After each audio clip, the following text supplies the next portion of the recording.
It's time to relive great moments with former Cowboys. Eddie Sutton, one of the all-time great. You know, that's one of the great things in having the opportunity to coach here at Oklahoma State was the fact that you had such great people. It's time for Where Are They Now on Triple Play Sports Radio. John Farrell, former Cowboy pitcher back in the early 80s. And, you know, mostly putting up with me, I guess, after, chasing everybody around, chasing us around the country. Where Are They Now? Our weekly talk with former Oklahoma State athletic coaches, players, and personnel. Desmond Mason, former All-American player here at Oklahoma State. So today, that's what I spend most of my days doing. For the most part is, in the studio trying to paint and trying to create, and I enjoy doing that. It's like catching up with an old friend every Wednesday. Boy, do I feel old today, as I always do on a Wednesday when we bring back some of these former athletes.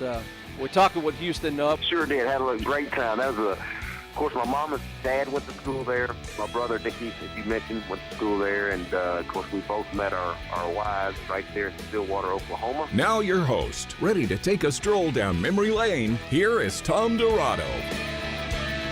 Well, thank you very much, and welcome once again to Where Are They Now? And we've been previewing this for a while, and it wouldn't be the start of Major League Baseball season unless we had Ty Wright on to talk a little bit of that diamond sport, and we're going out there to South Carolina, I guess, to see what Mr. Wright is up to at Myrtle Beach. What are you doing, Ty?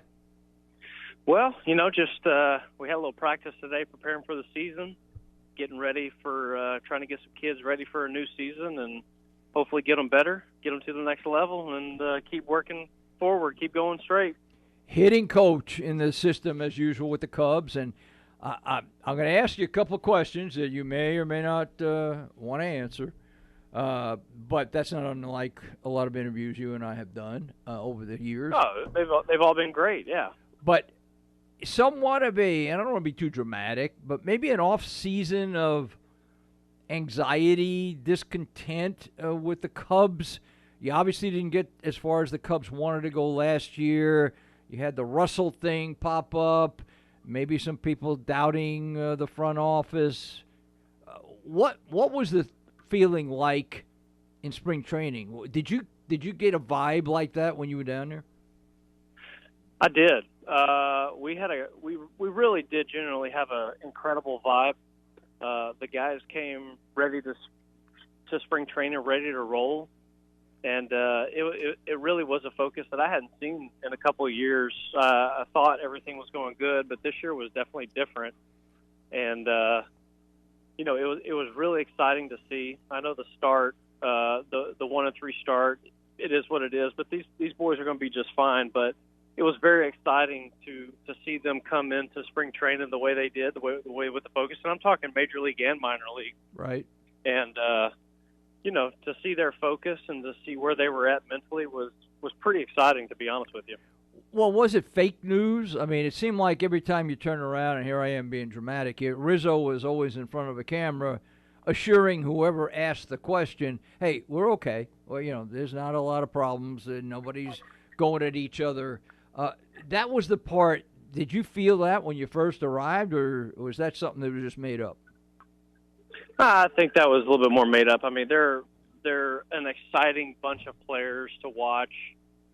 They've been through a lot together. They've been through a lot of good, and obviously, last year with the early exit and everything going on, just really brought them closer together. And I mean, those guys are going to be ready to play. I can't speak too much for them because they're in the clubhouse by themselves, but just the general watching them play in spring training, watching them work, man, those guys are true professionals. They're ready to go for this season, that's for sure. Did Madden show a different side in spring training? Did he come with any kind of fancy sayings or T-shirts or whatever this year to kind of squelch any of that, or once again was that something that he just ignored? Well, once again, that's one of those things where just being with the minor leaguers, I wasn't around it too much. He's very good at getting the guys to buy into a message and really believe in a certain message. I think last year how it ended, those guys were, to themselves. I think that was motivation enough. I don't think there was too much that really needed to be said, but hey, they showed up with a different attitude, a different purpose, a little bit more of an urgency, and they were ready to roll. And I think they're ready to get things rolling this season. Obviously, nobody's in favor of the start that they've gotten off to, but you know what? They've done a lot of really good things, and hoping to continue to build on those things as we go forward. Well, they certainly have proven commodities. I mean, that goes without saying. Whether it's pitching, position, hitting, they got guys who've been through it before. So I have no doubt that they'll get it rolling. But that kind of leads me into your area. Has the stockpile of players continue to be good in the minor leagues, and you're going to have a good look at a bunch of them this year? Well, you know what, we had a minor league system that was really good, and then we got into championship winning mode, and I think we dealt some pieces away, obviously trying to continue to put ourselves in the situation to play in World Series and opportunity to win them. I think with last year's draft, we're kind of restocking, getting back going again. And we do have some prospects coming through the system that are something I think a lot of people are proud of and going to hang their hat on. And, it's going to be exciting to really see how they pan out and see how they played this year. And so, and with another draft coming this year, obviously, I think everybody's excited for the future with the farm system more specifically. You know, you're always good at, every time we talk this time of year, at dropping a name or two that may not be a household name for a lot of Cubs fans. We have a lot of Cubs fans in this area. Anybody who, in your mind, might be on the fast track to Chicago? Well, you never want to say fast track because you obviously don't know how kids react to certain levels and everything. But, I know we got a good kid here. He's a catcher, Miguel Amaya. He's up there on the prospect list. But he's just a great kid to be around. He's a hard worker.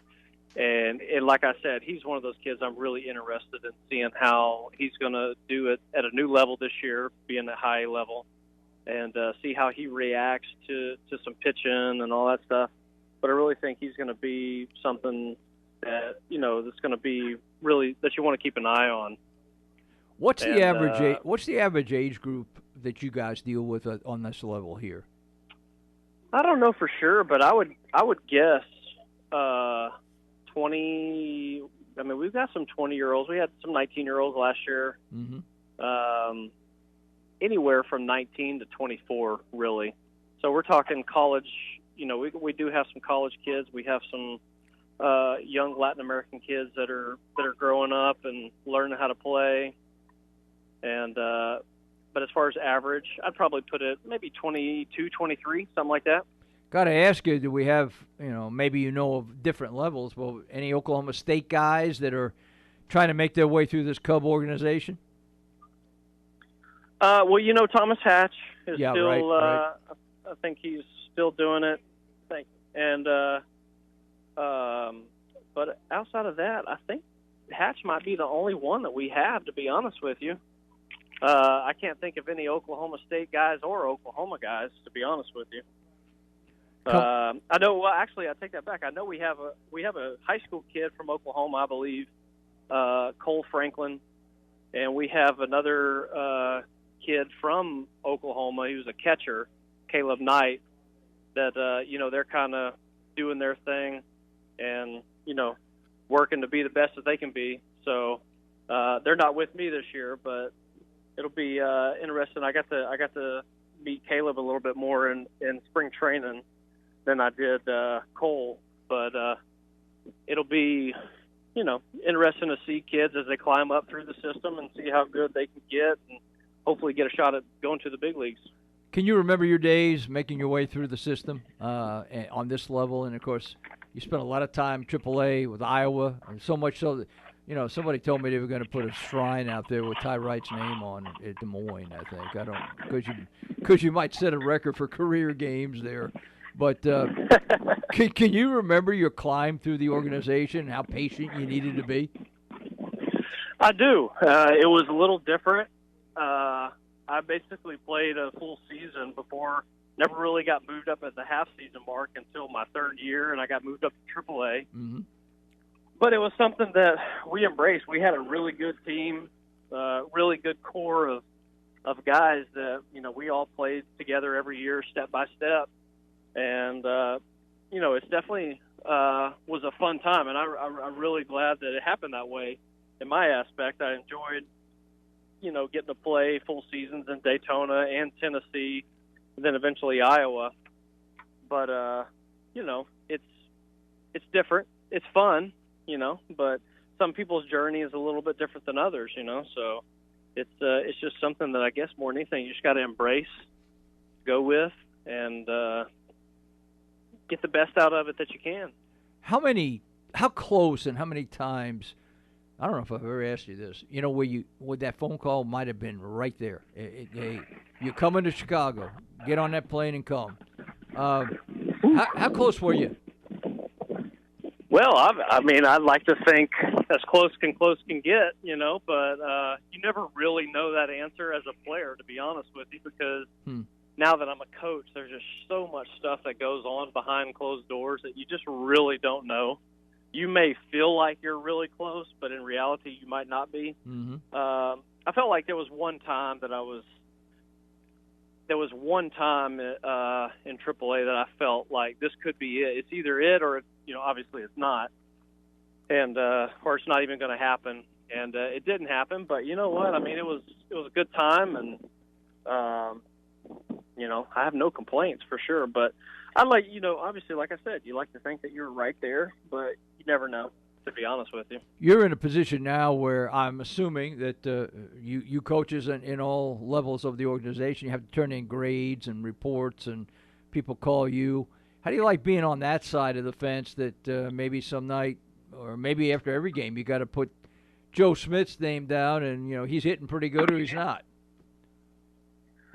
Yeah, it's fun. It's a different aspect to the game for sure. And, it's something obviously you're not going to compare it to fantasy baseball, but in a way you have a little bit more control of the guys and you're trying to figure out strengths and weaknesses. Mm-hmm. And, everything that goes along with it. And it truly is fun and enjoyable to help these kids develop into the best players that they can be. It really is.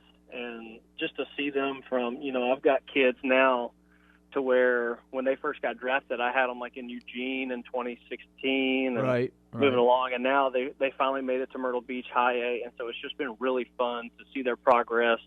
And just to be a little blimp on the radar right there to help them continue on. But, it's different. It's a different field being a coach, but it's one that, I fell in love with early on, just trying to, it's almost like you got a big puzzle and you're just putting the pieces together and you're trying to figure out ways that you could help those kids, like I said, get better and hopefully achieve their dreams. How often do you have to turn those reports in, or how many phone calls do you have to answer? Is it after every game, after every week? What's the deal? Well, we pretty much do a report after every game, okay. Just kind of updating, kind of what they did that night and how they did it, how they looked, things we've been working on, just kind of keeping, everybody up to date on what's going on. And those reports get read, get a phone call.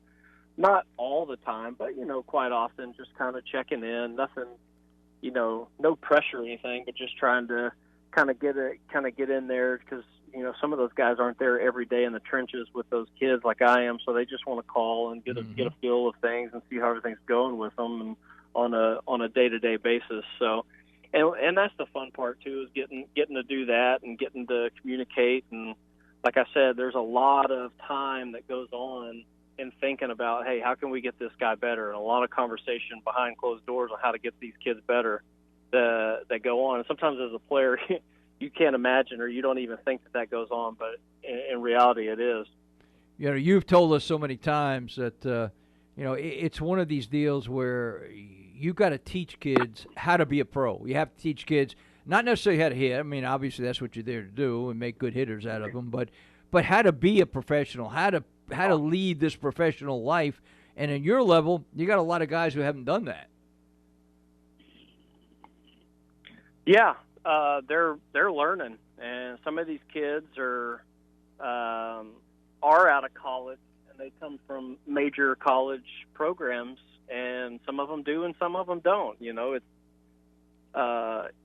just the day in and day out thought process of these kids of getting them to understand, in college, Mm-hmm. You play a weekend series and maybe 1 to 2 midweek games.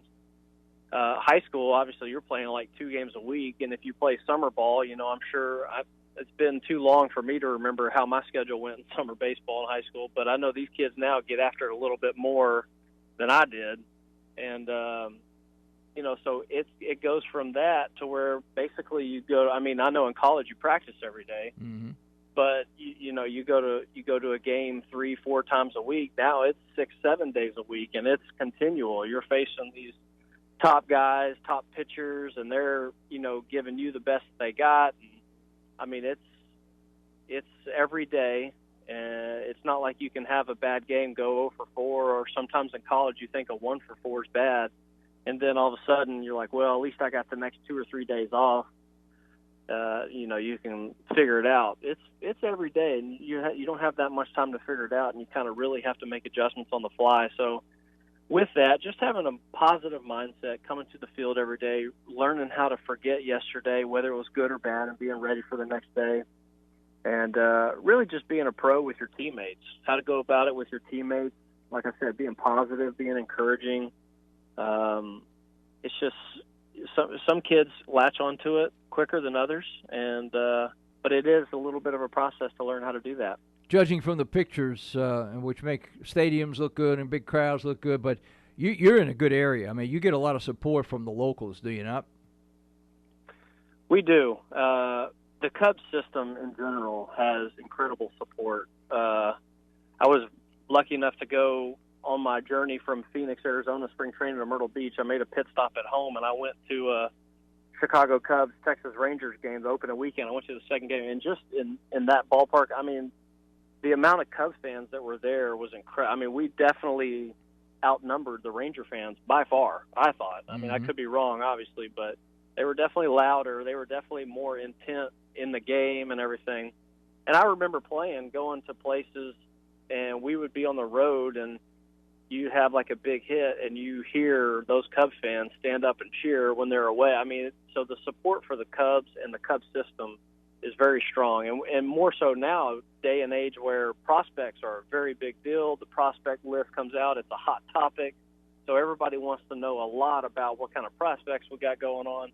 So they make those trips to South Bend, Indiana, Myrtle Beach, Knoxville, Tennessee, and Des Moines, Iowa, so they can A, take a little family vacation, but B, they get to check out a Cubs affiliate, and they get to see a couple prospects in the process. So the support has been, I can't imagine it. It's up there, I would imagine, with Yankees, Red Sox kind of support. So your kids and the coaches, you have a good relationship with the community, get out there like the big club does and do community work and it's kind of open your door to the people? Oh, no doubt. Each affiliate, that's a big part of it too, especially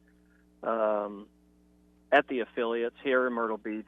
We do stuff with the Miracle League around town.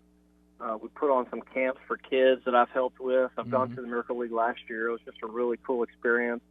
Just opening up eyes, and really the one thing that got me going on it was when I played, my manager, Ryan Sandberg, the Hall of Famer, really took a lot of time out of his day to really go see the kids at the hospital, really go do stuff like that, and it really opened my eyes to, hey, here we are. We got this guy who's, a generation of Cubs fans think that this guy is a king, and he takes simple time out to, give some of his time up to go see some kids. So I really became a big believer in it, and I enjoy doing it. I try to take time out during the season and during the off season, any opportunity I get. My wife's associated with, their help doing a cattle barons. They raise money for cancer. Mm-hmm. And so, any opportunity I get to help her out or them out or anything in the community, we raised money for tornado victims and more that one year. We also did it in Canton, Texas, several years later. So it's just it really opened my eyes to it, and it's something that I really enjoy doing. Anytime you have the opportunity to help, whether it's time or raise money or whatever the situation may be, I try to do it. In the time we have left, and I want to encourage our fans, you can the Pelicans, Myrtle Beach Pelicans. They have a nice website, and you can keep up with Ty's youngsters and how they're doing and how Ty's doing. I mean, if they're hitting like 180, I might have to call you again and see what's going on. And they have to get yeah. Well, that's part of the process. Sometimes we'll have a kid, that goes through a rough season, but you know what? They come back the next year and they grow from it and they learn from it. And next thing you know, they're hitting 280 and they're getting moved up to AA.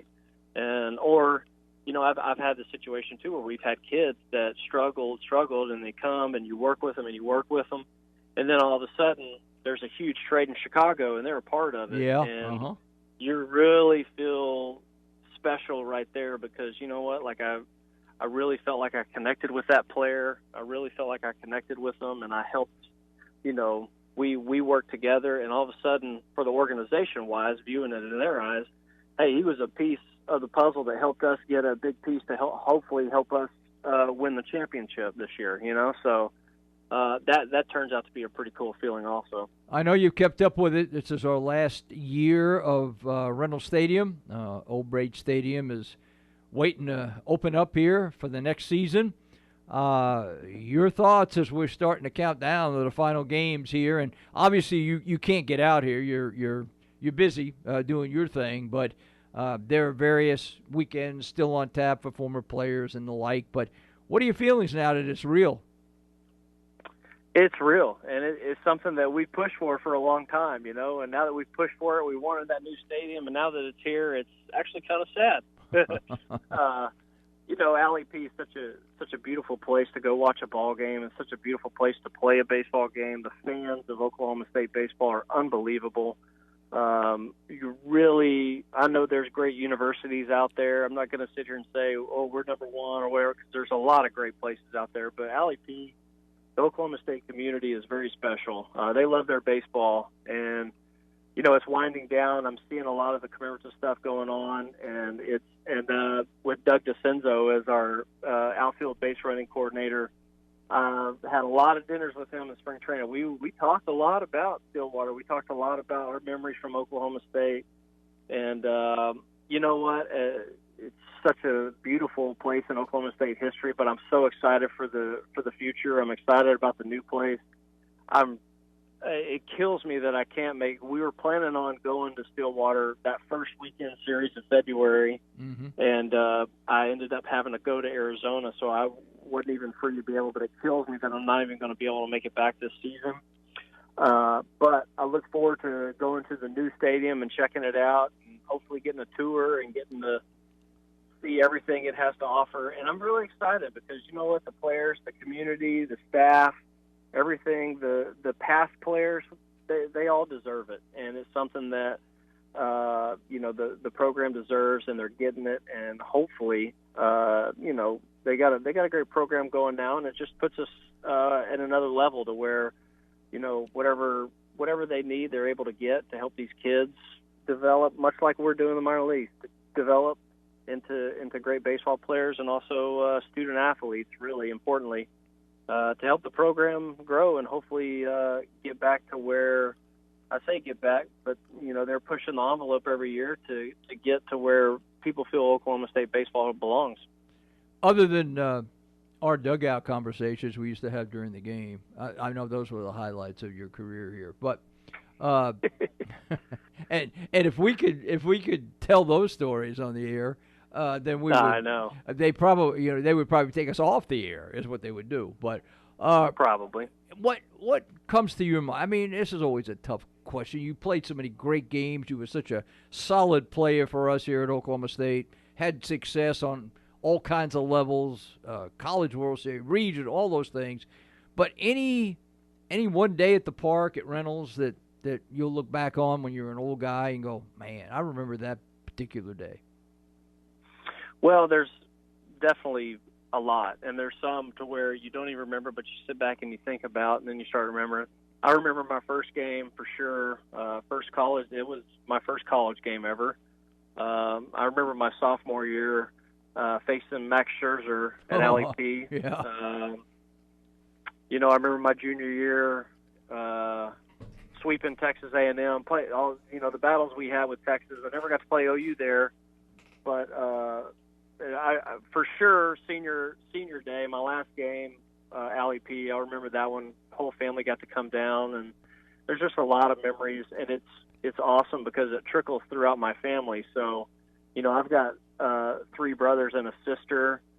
My wife, my girlfriend at the time, who's my wife now, her family was able to make it. So there's just a lot of people that talk about, those 4 years, and they talk about them with a smile on their face and how much they enjoyed it and how much it meant to them, and I think that's what I take away from it is, Oklahoma State's such a family to me that when my family, when we sit down and you have those nights where you sit down and you talk about things and, the past and stuff. And when Oklahoma State baseball comes up, a lot of people, they always have their great story about a game or something that I or somebody else on our team did, that, for whatever reason, they just remember that game.